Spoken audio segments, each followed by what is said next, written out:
एक नवरा साधूकडे जातो. नवरा: बाबा, रात्री कधी झोपेतून जाग आली तर बायकोचा चेहरा चादरीच्या आतून तेजाने चमकत असतो.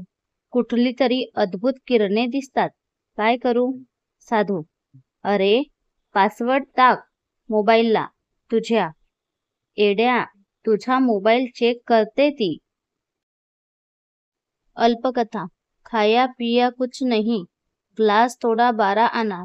चहा पिऊन झाल्यावर कधी नाही ते बायकोला मदत म्हणून मन्या चहाचा कप किचनच्या सिंकमध्ये ठेवायला गेला.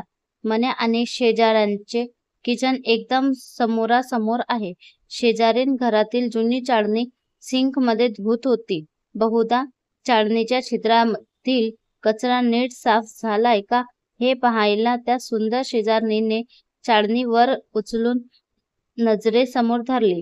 ती नक्की काय करत आहे हे अगदी निरागसपणे मन्या पाहत असताना मन्याची बायको नेमकी किचनमध्ये डोकावली. ऐन दिवाळीच्या तोंडावर मन्या आता हॉस्पिटलमध्ये आहे. बायकोने तिच्या नवऱ्याला विचारलं, तुम्ही माझ्यावर कधीपर्यंत प्रेम करणार हो?